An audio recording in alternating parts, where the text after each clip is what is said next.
오늘 하나님께서 저희에게 주신 은혜의 말씀은 에베소서 5장 8절과 9절입니다. 에베소서 5장 8절, 9절 두 절입니다.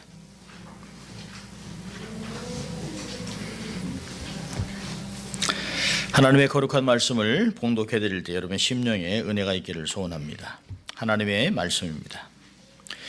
너희가 전에는 어둠이더니 이제는 주 안에서 빛이라. 빛의 자녀들처럼 행하라. 빛의 열매는 모든 착함과 의로움과 진실함에 있느니라. 아멘. 하나님의 말씀이었습니다. 거룩한 주일 예배에 참석한 여러분을 주의 이름으로 환영합니다. 참 반갑습니다. 또 우리가 또 양손을 좀 이렇게 가슴에 얹고 우리가 두 번 또 외쳐봅니다. 나는 하나님의 특별한 사랑을 받은 사람이다. 이렇게 좀 믿음으로 확신을 갖고 우리가 두 번 고백합니다. 나는 하나님의 특별한 사랑을 받은 사람이다. 나는 하나님의 특별한 사랑을 받은 사람이다. 믿습니까, 여러분? 아멘. 자, 정말 그렇습니다. 우리는 다 그런 사람들입니다. 외모와 상관없이 내가 어떤 것을 소유하든지 어떤 모습으로 삶을 살든지 하나님이 나를 사랑하면 변하지 않습니다. 하나님의 사랑 덩어리입니다. 자, 우리 고백합니다. 하나님을 기쁘시게, 사람을 행복하게. 그렇습니다. 이것이 우리의 라이프 스타일입니다. 늘 우리가 모일 때마다 나는 이런 사람이구나. 그래서 이렇게 삶을 살아야 되겠구나. 우리 가정에서도 또 이렇게 부부끼리 해도 참 좋습니다. 당신은 하나님의 사랑 덩어리야. 당신은 정말 하나님의 사랑이야. 정말 우리는 그렇게 살아야 되라고 하는 것들을 고백할 필요가 있습니다. 닭살 돋는 고백입니다만은 사실은 그렇게 살아야죠. 사실은 날마다 신혼의 삶을 살아야 합니다. 우리가 정말 그렇게 살아야 되는 것은 우리의 신랑 대신 예수 그리스도를 만날 날이 점점 가까웁니다. 믿습니까, 여러분? 그날을 고대하며 살아가는 것이에요. 예수 믿는 사람들은 예수님과 혼인잔치를 할 그날을 기대하면서 신부된 우리는 정말 예쁘고 아름답고 정결하고 멋진 모습으로 우리의 삶을 가꾸어 나가야 합니다. 오늘은 계속해서 에베소서 5장을 강의합니다. 특별히 8절에 보면 빛의 자녀들처럼 행하라 라고 하는 말씀이 있습니다. 지난주에는 하나님을 본받는 자가 되라. 오늘은 빛의 자녀들처럼 행하라. 거의 같은 맥락입니다. 사도 바울도 마찬가지고 사도 요한도 마찬가지고 사랑과 빛이라고 하는 주제가 그들의 삶 안에 아주 깊게 각인되어 있었습니다. 이것은 예수 그리스도의 삶이죠. 내가 이 세상을 이처럼 사랑했다. 내가 세상의 빛이다 라고 하는 것을 주님이 늘 고백을 하셨습니다.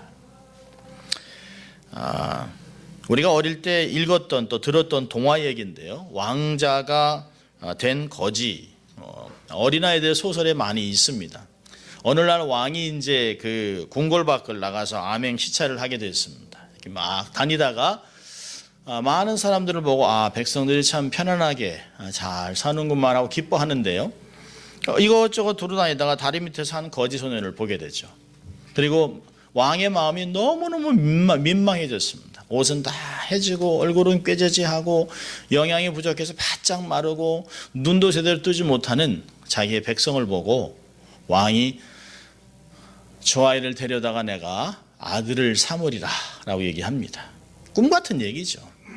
그래서 그를 데려다가 목욕을 시키고 옷을 입히고 좋은 것을 먹이고 그러면서 왕자로 삼았습니다. 오전 회의 때 정말 내가 이 아이를 내가 왕자로 삼겠다.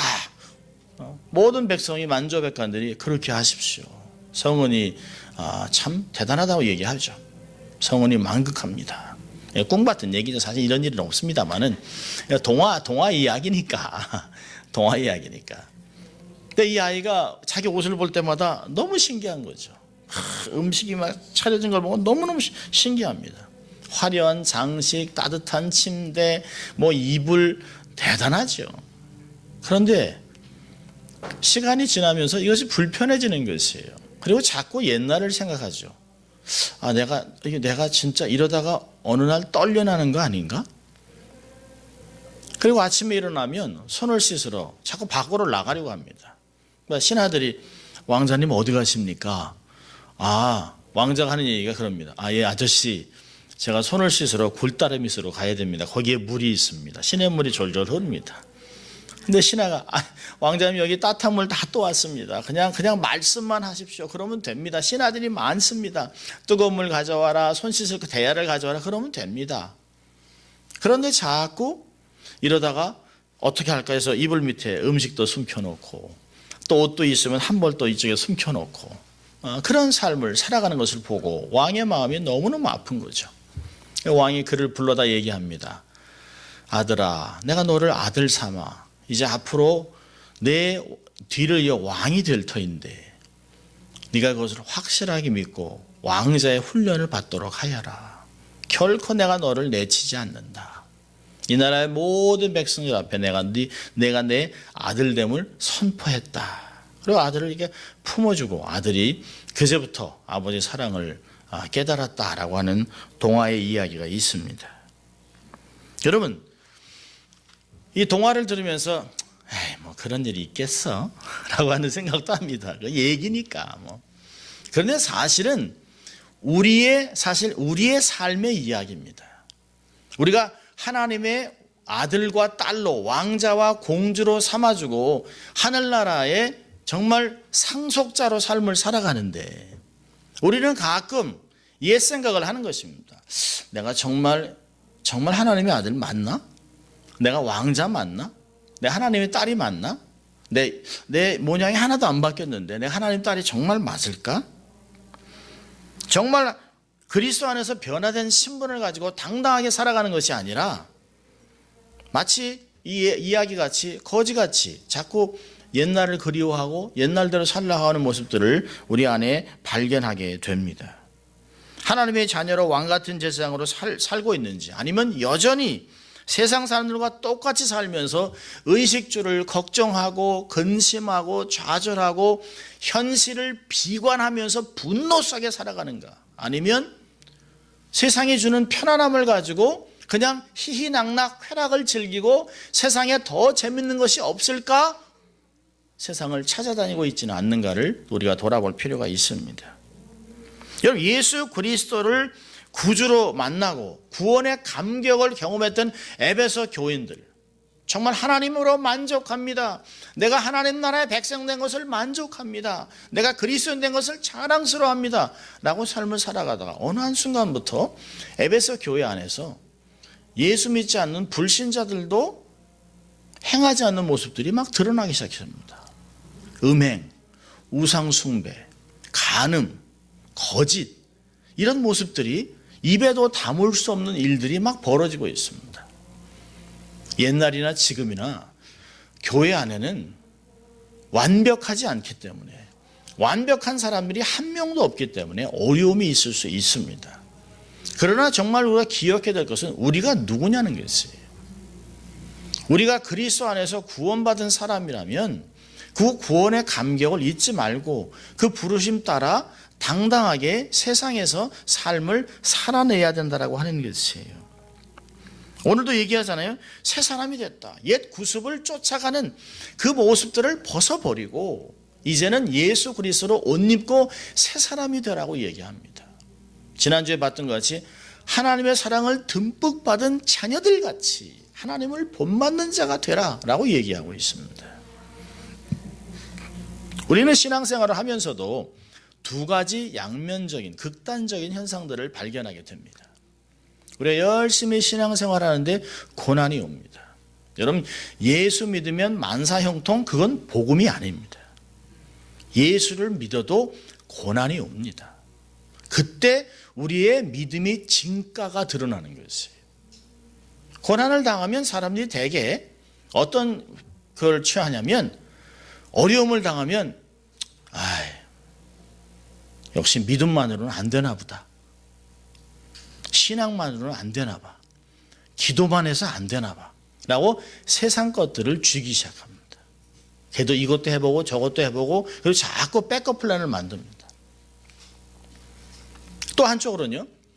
삶이 풍성해집니다. 풍성해지면 이것이 하나님의 은혜입니다. 감사합니다. 이것을 가지고 세상 사람들을 부욕해 하고 나누는 것이 아니라 마치 이것이 내가 잘한 것에 대해서 하나님이 포상한 것이라 생각하고 하나님이 나를 축복하시는구나. 그리고 그 축복을 완전히 누리기 위해서 세상 것을 즐기고 맛있는 것을 찾아다니고 정말 맛있는 것을 찾아서 3시간, 4시간씩 운전하고 가서 먹고 왔다는 거예요. 제가 이렇게 보고 한심했습니다. 그런 얘기를 하는 사람 보고. 그러면서 하나님이 자기를 얼마나 축복했냐고 얘기합니다. 저 웃으면서 그런 거 열심히 먹어야 오래 살지 못할 텐데. 마치 우리의 삶 속에 두 가지 양면에서 왔다 갔다 하는 것을 볼 수 있습니다. 그래서 하나님 우리의 삶에 고난과 우리의 삶의 부요함을 가지고 우리를 다루는 것이에요. 사도 바울이 얘기하잖아요. 나는 부할 때도 자족함을 배웠다. 나는 가난하고 고통스러울때도 자족함을 배웠다. 그래서 내게 능력 주시는 자에서 나는 모든 것을 할 수 있다라고 고백했습니다. 자족함을 배우는 것이 얼마나 중요한지 몰라요. 여러분 오늘 본문을 보십시오. 8절을 보면 놀라운 고백을 합니다. 중요한 단어가 있어요. 전에는 이제는. 너희가 전에는 어둠이었더니 이제는 주 안에서 빛이라. 어둠과 빛을 아주 극명하게 구분하고 있습니다. 신분의 변화가 나타난 것이죠. 여러분 바울은 성도들의 삶을 구원의 전과 구원의 후로 완전히 분류합니다. 성경 우리에게 사람을 빈부, 귀천, 남녀노소로 구분하는 것은 성서적이 아니라고 얘기합니다. 사람은 하나님께 속한 사람이냐 아니면 마귀에게 속한 사람이냐가 반으로 쫙 갈라집니다. 어둠이냐 빛이냐. 하늘나라를 내세를 약속으로 영생을 받고 살아가는 사람이냐 아니면 지옥 갈 인생이냐로 쫙 갈라집니다. 그 사람이 얼만큼 돈이 있느냐, 학식이 있느냐, 건강하냐, 그건 큰 문제가 되지 않습니다. 그렇기 때문에 그리스도의 보혈로 구속함을 받은 성도라면 죄를 정리하고 거룩한 삶을 살아가야 하는 것입니다. 자, 그럼 보세요. 신분의 변화가 어떻게 났습니까? 너희가 전에는 어둠이었다. For you were once darkness. 이건 과거 시제를 쓰였습니다. 이전에는 그랬다는 것이에요. 그 얘기 뭘까요? 사도 바울이 이제는 그랬지만 전에는 그랬지만 지금은 아니라는 것을 가정하고 있습니다. 그래서는 안 된다라고 하는 걸 얘기하고 있습니다.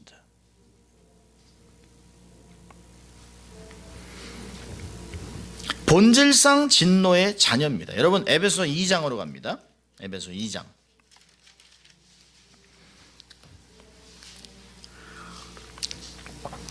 자, 에베소 2장.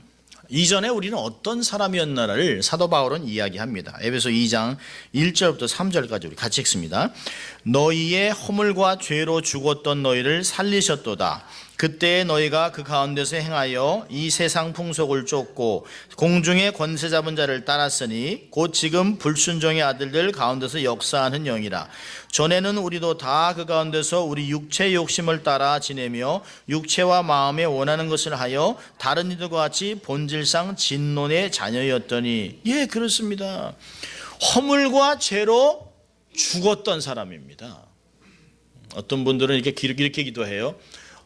죽어가던 저희들을, 아니요, 죽어가던 저희가 아니요, 죽을 뻔하였던 저희를, 아니요, 우리는 이미 죽었던 사람입니다. 죄로 죽었던 사람이에요. 아무 소망도 없어요. 시체 같았던 사람이에요. 그때는 어떻게 살아요? 그때 2절에 보니까 그때는 세상 풍족을 쫓아가고 불순종의 아들 가운데 역사하는 영을 쫓아가고 미혹의 영을 쫓아가고 육체 욕심을 따라 정욕대로 삶을 살았다. 그래서 결국은 하나님이 진노의 대상으로 삼았다라고 하는 것이에요.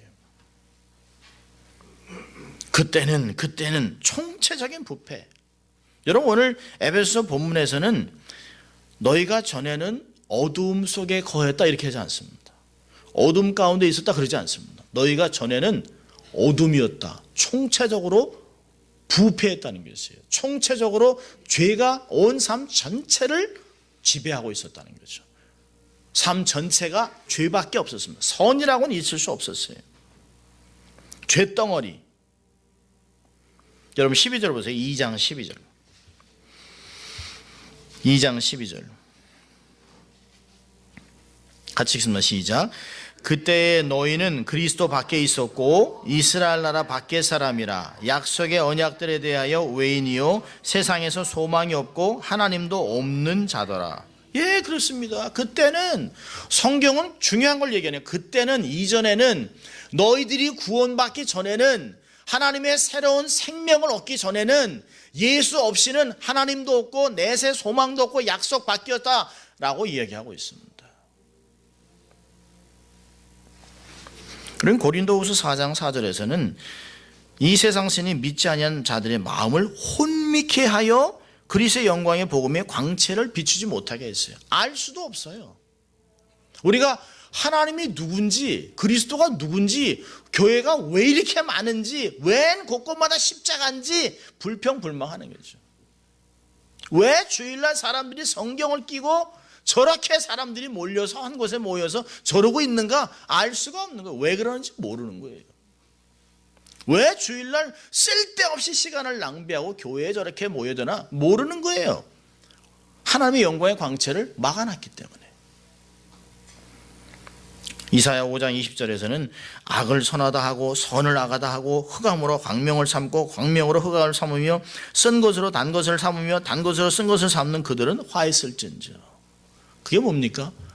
선과 악을 구별도 못해요. 하나님의 뜻과 사람의 뜻도 분별하지 못합니다. 선과 악의 기준도 없어요. 소망도 없어요. 뭐가 좋은 것인지 뭐가 나쁜 것인지 기준이 없습니다. 아무것도 모릅니다. 영적으로 무지하고 무감각하고 세상의 모든 사람들과 함께 더불어 많은 사람이 가는 군중을 따라서 지옥 가는 길로 행하고 살았다는 것이에요. 사도 바울이 얘기합니다. 너희가 이전에는 어둠이었다. 자, 그런데요 8절에 보니까 이제는 주 안에서 빛이라. But now you are the light in the Lord. 대단한 얘기를 하고 있습니다. 이제는 주 안에서 빛이라는 것이 빛. 더 이상 어둠이 없다는 것입니다.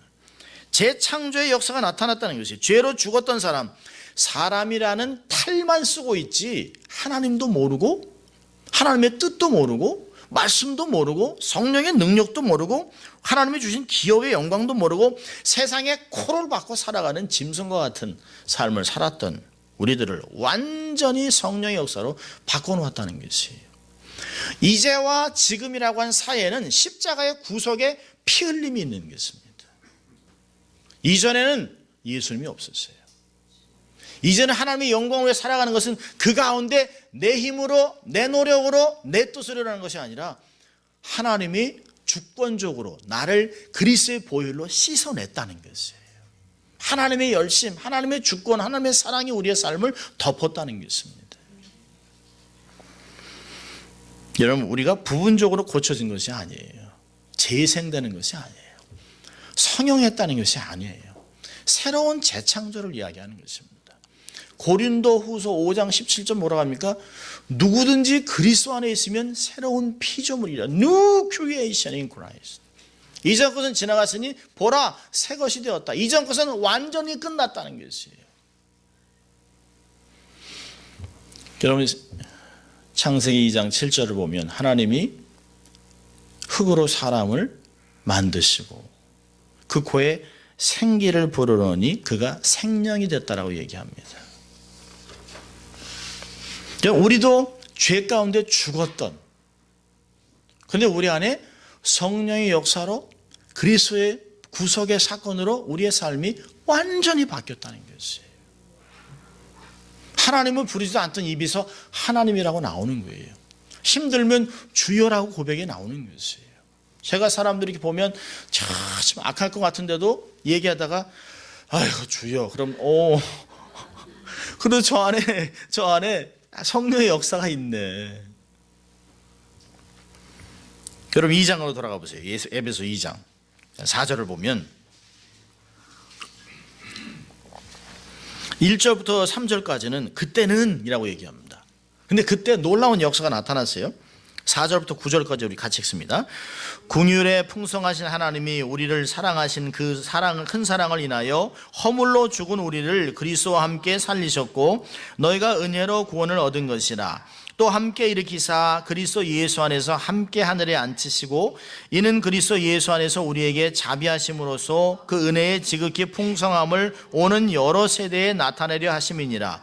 너희가 그 은혜를 인하여 믿음으로 말미암아 구원을 얻었나니 이것이 너에게서 난 것이 아니요 하나님의 선물이라. 행위에서 난 것이 아니니 이는 누구든지 자랑치 못하게 함이니라. 예, 그렇습니다. 그리고 10절에 우리는 그의 창조하신 바라 만드신 바라 하나님의 동역자라고 하는 말을 해놓고 있습니다. 여러분 4절에 보니까 긍휼에 풍성한 하나님이 그 사랑 때문에, 그 큰 사랑 때문에 우리를 그리스도와 함께 살리셨어요. 6절에 보니까 그리스도 예수 안에서, 7절에 그리스도 예수 안에서, 예수 안에서 우리를 다시 빚었다는 것입니다. 놀라운 것이죠. 여러분 골로새서는 이 구속을 이렇게 설명합니다. 골로새 1장 12절부터 14절까지 보면 우리로 하여금 빛 가운데서 성도의 기업의 부분을 얻기에 합당하게 하신 아버지께 감사하게 하기를 원하노라. 그가 우리를 흑암의 권세에서 건져내사 그의 사랑의 아들의 나라로 옮기셨으니 그 아들 안에서 우리가 구속 곧 죄사함을 얻었도다. 우리의 구속은 예수 그리스도 안에서 이루어진 것입니다. 우리가 구원을 위해서 한 것은 아무것도 없어요. 우리가 뭘 안다고 하는 것은 구원을 받았기 때문에 알아지는 것이에요. 마치 아이가 태어나서 그리고 나서 사물들을 인식하는 것이에요. 우리의 구원은 하나님의 주권적인 역사를 말하는 것입니다. 이 성경을 기록한 사도 바울의 삶을 보세요. 스데반을 돌로 쳐 죽이고 그리고 남은 그리스도인들을 잡아서 죽이든지 옥에 가두기 위해서 살기 등등의 사람들을 데리고 군사를 데리고 대제사장의 전권을 가지고 사람들을 잡으러 다니고 있습니다.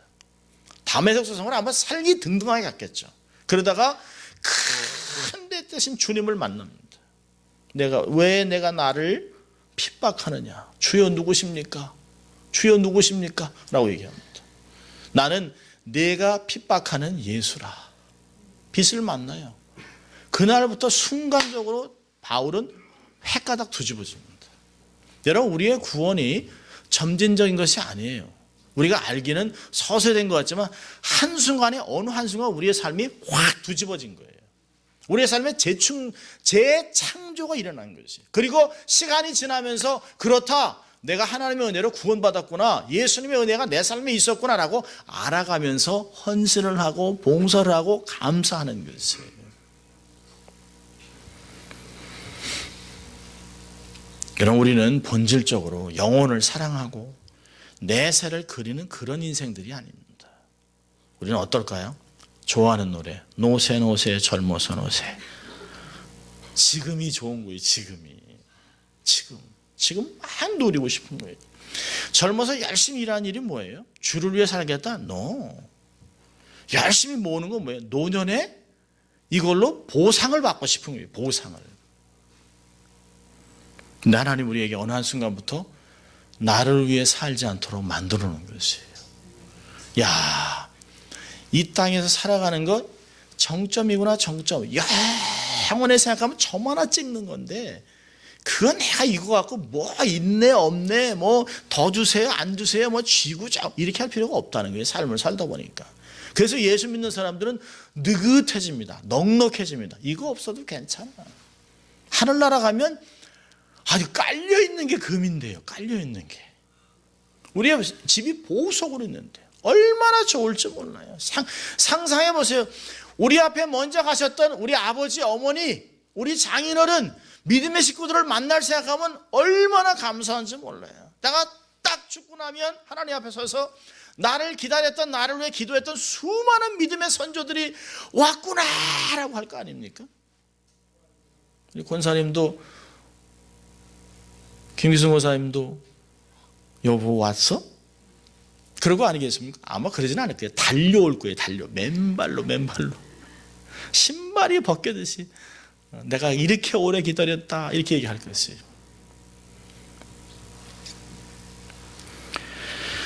하나님이 은혜를 통해서 우리의 신분을 격상시켜 놨습니다. 격상시켜 놨어요. 얼마나 감사합니까? 여러분, 우리가 오래 믿었다고, 우리가 신앙이 있고 직분이 있다고 초신자들이나 새신자를 판단하면 안 돼요. 신앙생활 오래 한 사람들 보면 눈이 작아집니다. 이렇게 봅니다. 이렇게 봐요. 이렇게 아래로 훑습니다. 그러니까 눈도 옆으로 가 이렇게 막 다 봅니다. 사람들 이렇게는. 그러면 안 돼요. 근데 우리가 알면 얼마나 알겠습니까? 여러분, 우리도 다 그랬습니다. 개구리 올챙이 시절 모른다고요? 우리도 다 누군가가 품어주고 사랑하고 괜찮아 그럴 수 있어. 아이 그럼 다 처음 오는 사람 다 그렇지. 그런 것이 누구한테 그 믿음이 없어 그런 거야 나같이 해봐 그러면 안 돼요. 교회에서는 자랑하면 안 돼요. 어린 사람들이 존중을 받아야 돼요. 초신자나 새로 등록한 사람들이 사랑받고 인정을 받아야 합니다. 모든 것이 하나님의 은혜였음을 기억해야 합니다. 내 삶의 본질의 변화는 내가 한 것이 아닙니다. 하나님이 하셨습니다. 예수 그리스도께서 우리를 위해 대신 죽어주신 것이에요. 자, 그렇기 때문에 8절에서 뭐라고 합니까? 너희가 전에는 어둠이니 이제는 주 안에서 빛이라. 빛의 자녀들처럼 살라라고 얘기하고 있습니다. 빛의 자녀들처럼. 여러분, 신분의 격상은 새로운 비전과 삶의 태도를 요구합니다. 하나님의 자녀, 빛의 자녀, 그것은 삶을 요구하는 거예요. 경찰은 경찰로서 살아가야 됩니다. 군인은 군인으로 삶을 살아가야 됩니다. 교수는 교수의 삶을 살아가야 됩니다. 대통령은 대통령답게 삶을 살아가야 됩니다. 다 의무가 있어요. 여러분, 오늘 본문의 그 앞에 구절을 보면 에베소 5장 3절부터 7절까지를 보면 어둠의 삶의 태도를 열거하고 있습니다. 3절을 보면 음행과 온갖 더러운 것과 탐욕은 너희 중에서 그 이름이라도 부르지 말라. 이는 성도의 마땅한 바니라. 누추함과 어리석은 말이나 희롱의 말이 마땅치 아니하니 돌이켜 감사하는 말을 하라. 너희도 이것을 정령이 알거니와 음행하는 자나 더러운 자나 탐하는 자나 곧 우상 숭배자는 다 그리스도와 하나님 나라에서 기업을 얻지 못하냐니 누구든지 헛된 말로 너희를 속이지 못하게 하라. 이를 인하여 하나님의 진노가 불순종의 아들들에게 임하나니 7절이에요. 그러므로 저희와 함께 참여하는 자가 되지 말아라. 너희들은 저렇게 살지 말아라 라고 얘기하는 것이에요. 예수님이 자기를 나는 세상의 빛이라고 말씀하셨습니다. 세상을 비추는 큰 빛. 그렇다면 예수님께 속한 사람들은 다 빛의 자녀들입니다. 다 주님과 같이 세상을 비추는 빛의 삶을 살아야 합니다. 여기 본을 보니까 9절에 빛의 열매는 모든 착함과 의로움과 진실함에 있다. 빛의 자녀들처럼 살면 우리의 삶에 이런 열매가 맺혀진다는 것이에요. 이런 열매를 맺히기 위해서 애를 쓰고 수고하는 것이 아니라 내가 그리스도 안에서 하나님의 빛이구나, 내가 빛의 자녀로 살아가야지 라고 말씀대로 순종하고 기도하면서 경건을 유지한다면 우리의 삶에 착함, 의로움, 경건함은 열매로 그냥 맺어진다는 것이에요. 여러분, 사과나무가 사과를 맺기 위해서 나무가 막 몸부림을 치죠? 아니요. 밤에 막 그냥 열매를 맺기 위해서 그냥 나무가 용투리면 안 그래요. 그냥 뿌리를 내리고 가지를 내치고 있으면 그 안에서 자동으로 열매가 맺혀요. 자동으로 맺히는 것이에요. 우리가 빛의 자녀들처럼 삶을 살아간다면 이 열매는 자동으로 맺힌다는 거예요. 자동으로. 성도들은 세상의 비침을 분명히 알아야 합니다.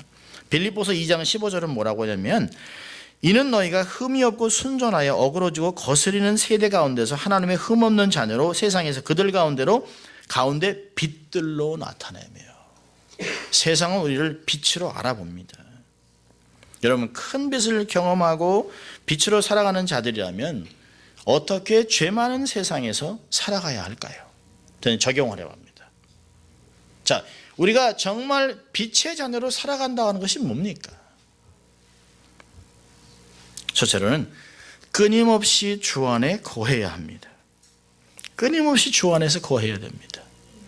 사도 바울이 얘기했습니다. 너희는 주 안에서 빛이라. 우리는 주 밖에서는 아무것도 아닙니다. 예수님 밖에 살면 아무 가치가 없습니다.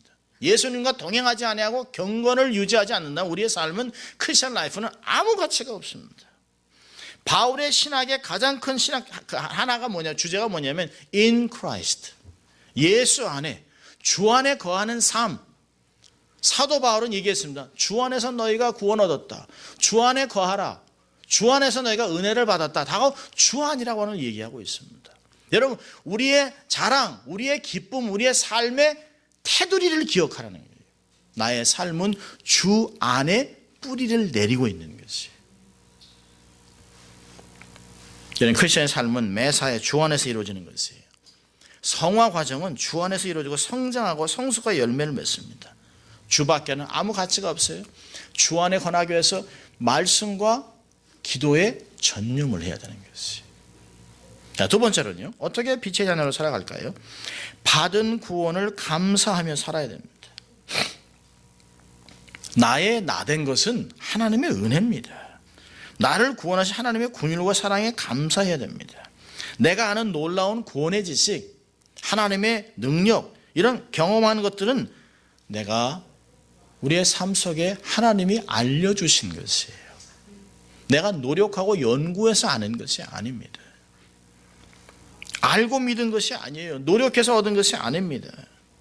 중생을 통해서 거듭나니까, 중생을 경험하고 나니까 하나님이 계신 것이에요. 은혜가 뭔지 알아가는 것이에요. 교회가 얼마나 귀한지 알아가는 것입니다. 여러분, 아무리 세상에서 망나니같이 삶을 살아서도 그 안에 은혜가 들어가고 구원을 경험하면 교회가 새롭게 보입니다. 하나님의 나라가 사모하는 대상으로 바뀝니다. 내 힘으로 살지라고 하는 사람이 은혜를 경험하면 이거 아무것도 아니라는 것이죠.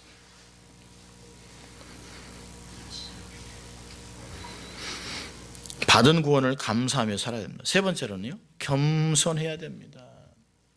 빛의 자녀는 겸손해야 됩니다. 결코 교만한 모습을 드러내면 안 돼요. 우리가 아는 하나님, 거룩한 그 구원의 지식 자랑할 수가 없습니다. 하나님 나라 신령한 은혜 능력은 모두 하나님이 은혜로 주신 것이에요. 우리의 낮은 모습으로 세상을 섬길 때, 타인을 나보다 더 낮게 여기기 시작할 때, 그를 마치 주님을 섬기듯이 섬기면 우리의 삶을 통해 그리스도가 드러납니다. 우리를 통해서 빛이 흘러갑니다. 마가복음 10장 45절에 주님이 그랬습니다. 인자의 온 것은 섬김을 받으려 함이 아니라 도리어 섬기려 하고 자기 목숨을 많은 사람의 대성물로 주려 함이니라. 누가 성숙한 사람입니까? 대접받는 사람이 아니에요. 대접하는 사람입니다. 섬기는 사람입니다. 여러분, 언제 기쁨이 있을까요? 섬길 때, 나눠줄 때, 사랑할 때 기쁨이 있는 것이에요. 여러분, 부모님 보세요. 자식을 키울 때 엄마는, 아버지는 그래도 대충 먹어야 알아서 먹습니다. 엄마는요, 자기는 못 먹어도 자식은 자식 주려고 다 해놓습니다. 그러면서 자식을 다 주고 자기는 배에서 꼬르륵 소리가 나도 자식 먹는 거 보고 배부르다 그럽니다. 어릴 때 보면 엄마는 맛있는 게 별로 입에 안 당기나 보지 하고 우리가 다 먹었습니다. 얼른 먹으라 그랬는데 엄마는 괜찮다, 배부르다 하는데 그걸 또 솔직히 아까 다 먹었어요. 다 먹었어요. 저희 아버지한테 한 번 혼났습니다. 뒷동들을 엄마 거는 이놈들아 남겨놔야지. 근데 자식을 키우다 보니까 가끔 아들이 아빠는 안 먹어요? 응, 괜찮아. 배 안 고프다. 네. 여러분, 섬기는 자가 겸손한 사람입니다. 여러분이 정말 빛의 자녀라면, 하나님의 풍성함을 경험했다면 섬기세요. 겸손하세요. 네 번째는요, 관용을 베푸세요. 관용을. 조금 더 참아주세요. 조금 더 배려하세요. 나는 하나님의 은혜를 먼저 경험한 사람 아닙니까? 미래에 약속 있는 사람 아닙니까? 하나님의 능력도 경험한 사람 아니에요? 모르는 사람한테 관용을 베푸세요. 뭘 잘못했다고 막 멱살을 잡고 싸우면 그건 복음의 전도의 길을 막는 거예요. 조금 손해보세요. 조금 나눠주세요. 내 삶에 하나님의 은혜가, 하나님의 긍휼이, 하나님의 축복이 흘러가는 통로로 만드세요. 나도 한때 그들과 같이 동일하게 주먹을 막 쥐고 살았던 사람들이에요. 그런데 어느 순간 하나님의 은혜를 경험하니까 그 손으로 사람들을 보듬고 도와주고 그런 섬기고 싶은 마음들이 생기는 것이에요. 여러분 디모데전서 1장을 볼까요? 디모데전서 1장. 디모데전서 1장. 디모데전서 1장. 참 바울이 디모데에게 자기의 삶이 어떠했는가를 참 고백하고 있습니다. 참 제가 좋아하는 구절 중에 한 구절인데요. 디모데전서 1장 12절부터 16절을 보면 젊은 목회자에게 노년에 정말 죽음을 앞둔 목회자가 이렇게 얘기를 하고 있습니다. 1장 12절 보면 나를 능하게 하신 그리스도 예수 우리 주께 내가 감사함은 나를 충성되어 여겨 내게 직분을 맡기시미니 내가 전에는 회방자요 핍박자요 포행자였으나 도리어 긍휼을 입은 것은 내가 믿지 아니할 때 알지 못하고 행한 것입니다. 우리 주여 내가 그리스도 예수 안에는 믿음과 사랑과 함께 넘치도록 풍성하였도다. 미쁘다 모든 사람이 받을 만한 이 말이요 그리스도 예수께서 죄인을 구원하시려고 세상에 임하셨다 하였도다. 죄인 중에 내가 괴순이라. 그러나 내가 긍휼을 입은 까닭은 예수 그리스도께서 내게 먼저 일체 오래 참음을 보이사 후에 주를 믿어 영생 얻는 자들에게 본이 되게 하려 하심이니라. 사도 바울은 알았어요. 그 많은 교회를 개척하고 엄청난 능력과 삼층천을 경험하고 정말 한인의 신령과 다 맛본 사람이 내가 할 수 있는 사람입니다. 사도 바울은 그렇게 자랑해도 사람들이 그럼요, 할 수 있는 사람이에요. 그런데 자기가 받은 은혜를 생각하니까 자기가 내가 전에는 포행자였다, 핍박자였다, 믿음이 없었다, 정말 내가 못된 죄인의 괴수였다. 그러면서 뭐라고 얘기합니까? 13절에 내가 믿지 않을 때 불신, 알지 못할 때 무지, 내가 믿음이 없었기 때문에 내가 몰랐기 때문에 이렇게 교회를 헐었던 거지, 내가 알고 나니까 모든 것이 하나님의 은혜였다. 너무너무 감사한다. 내가 부족하고 정말 부족한데 나를 충성되어 여겨 직분까지 주시다니 이 웬 은혜인가 이라고 얘기하고 있습니다. 저도 말씀을 준비하면서 어제 거의 잠을 못 잤어요. 웬 은혜냐고요. 웬 예수 믿지 않는 가정에서 태어나서 어릴 때 사실 예수 믿은 거는 유치원에 가서 그 예수 믿은 것밖에 없는데 5살 때 예수 믿은 건데 그 후에 하나님이 계속 부르셔서 복음의 역사를 감당하도록 목사를 삼아놓으세요. 웬 은혜예요. 교회가 그렇게 귀한지도 모르고 휙휙 지나가던 사람이 이제는 지나가면서 운전하다 교회만 보면 기도하면서 하나님 저 교회도 축복해 주세요. 저 교회도 축복해 주세요. 모든 교회를 축복해 주세요. 그렇게 기도합니다. 하나님의 교회가 든든하게 서가야 됩니다. 교회가 너무 중요한 걸 아는 것이에요. 그러면서 16절에 뭐라 합니까? 영생 얻은 자들에게 본이 되게 하기 위해서 나 같은 사람도 예수 믿었다. 여러분 삶 속에서 저 인간 저거 예수 믿겠나 저거. 아니 그렇게 복음을 전하고 설렁탕도 10그릇 사줬으면 한 번은 그래도 예수 믿겠다고 얘기를 해야지. 저 인간 저거 돈이 아깝다 저 인간. 근데 그러지 마세요. 그럴 때마다 우리 목사님도 예수 믿었다. 우리 목사님에게도 하나님의 은혜 베푸셨다. 그러면 안 변할 사람이 없어요. 안 변할 사람. 저 같은 개구장이도 이렇게 변해서 점잖게 설교를 합니다. 하나님이 못 바꿀 사람이 어디 있습니까? 세상에 못 바꿀 사람 하나도 없어요. 주의 손에만 잡히면 하나님의 사람이 되는 것이에요. 자, 그런데 어떤 사람이 이렇게 얘기합니다. 목사님, 나 같은 사람 하나가 무슨 세상의 변화를 가져오겠습니까? 내 나이에 무슨 일을 하겠습니까? 무슨 전도를 하겠습니까?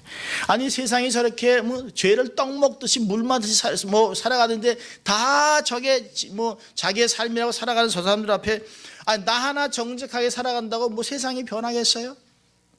나 하나 주의 말씀대로 살아간다고 착하게 살아간다고 세상이 바뀌겠어요? 나 살기도 바쁜데 나 살기도 빠듯한데. 여러분 적당히 살아가는 것, 진리를 타협하고 살아가는 것은 방법이 아닙니다. 예수님이 산상복음에서 말씀하셨어요. 너희는 세상의 소금이나 너희 세상의 빛이라. 너희 빛을 광주리 같은 데 덮어놓는 게 아니래요. 경 위에 모든 사람이 볼 수 있도록 산 밑에서 아 저기가 도시가 있구나, 아 저기에 빛이 있구나, 세상이 다 알도록 우리의 삶을 그렇게 두셨다는 것이. 너희 빛을 사람 앞에 비추게 하여 저희로 너희 착한 행실을 보고 하늘에 계신 너희 아버지께 영광을 돌리게 하라. 여러분 작은 빛이 얼마나 큰 역사를 이룬 줄 아십니까? 정말 어릴 때 보면 왜 방공훈련하고 이렇게 막 해가지고 불 다 꺼 막 이러잖아요. 사람들 막 불 끄라 그러고 막 그 집 불 꺼 막 이럽니다. 불 다 꺼놓고 막 입을 해고 이렇게 막 이러고 있습니다. 그래서 이제 제 아버님이 이제 그때는 담배를 태셨으니까 불 꺼 그러니까 한참 심심하시잖아요. 그러니까 저희 아버지가 이제 이렇게 성냥으로 이렇게 담배를 이게 붙였는데 거기 성냥 안 꺼 그럽니다. 동네에서 캄캄한데 성냥 하나 탁 켰는데 그걸 보고 끄라는 거예요. 여러분 성냥 하나가 그렇게 힘이 있어요. 산에서 길을 막 잃어버렸는데요.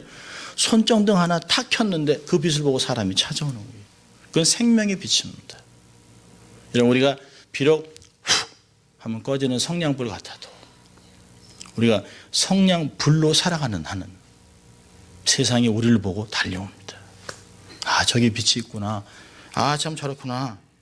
여러분 살다가 보면 때때로 정말 나를 주체할 수 없을 정도로 속상한 때가 옵니다. 아 정말 해도 너무하다 너무해. 그렇지만 그리스도 안에 있는 빛이라면 착함을 유지하는 거예요. 내가 주를 위해 주님이 나를 위해 이렇게 고난을 당하셨는데 나도 참자. 나도 이 순간을 극복하자. 하나님 도와주세요. 그리고 주님이 나를 그렇게 표지판으로 부르셨어요. 우리가 잠깐 이제 좀 있으면 우리가 이제 동영상을 잠깐 볼 텐데요. 우리를 인생의 세상에서 빛으로 만드셨어요. 여러분 우리는 세상을 힘으로 제압하는 게 아니에요. 권세를 가지고 힘을 가지고 까불지 마. 어떻게 예수 믿는 사람한테 까불어 이러는 게 아니에요. 두들겨 맞고 짓밟히고 박살이 나도 주님이 다 보상하실 것이기 때문에 세상의 빛으로 주님같이 밟히더라도 부활을 기대하는 것이에요. 빛을 비추는 것으로 어둠은 사라집니다. 여러분 우리가 캄캄할 때요. 어제 이제 비가 막 쏟아졌잖아요. 비 쏟아지니까 이거 안 되겠어요. 그래서 교회로 막 왔습니다. 그래서 비 새는 곳에 이제 통 갖다 다 이렇게 놓고 그랬습니다. 들어오면서요. 캄캄하잖아요. 근데 불을 탁 켜니까 불을 켜는 여기서부터 이렇게 천천히 이렇게 밝아집니다. 천천히. 이렇게.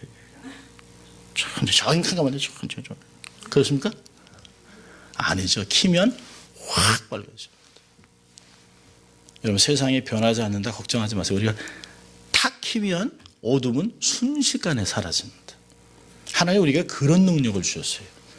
빛으로 살아가면 우리가 계속해서 이렇게 불을 켜면 하나님의 불을 밝히면 세상은 있을 곳이 없어요. 결국에는 우리가 more conquerors 예수 이름으로 넉넉히 세상을 이길 수 있는 사람이 되는 것입니다. 세상에서 우리 인생의 표지판이 됩니다. 묵묵히 오나 비가 오나 이곳이 주님께 가는 길입니다. 이곳이 천국으로 가는 길이에요 라고 있으면 그 표지판 때문에 사람이 따라옵니다. 표지판을 거꾸로 놔보세요. 사람이 죽습니다. 곳곳마다 이 표지판이 있잖아요. 스탑, 오른쪽으로 도시요. 이런 사진을 보면 그 가다 보면 길이 돼요. 우리가 그런 사람입니다. 세상에 둔 하나님의 표지판, 세상의 빛입니다. 여러분 잠시 우리 동영상 잠깐 보도록 하겠습니다. 예배 때 우리 동영상도 봅니다. 됐습니까? 네.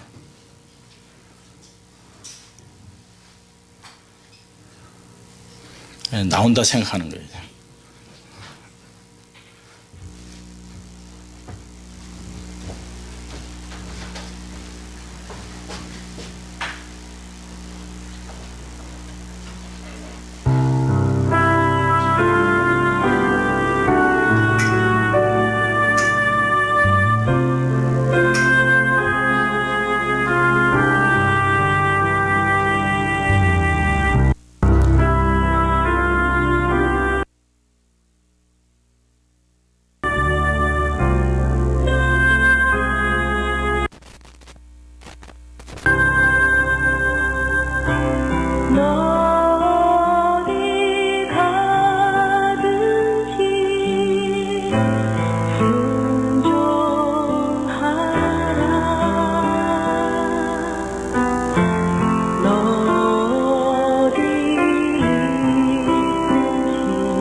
기도하십시다.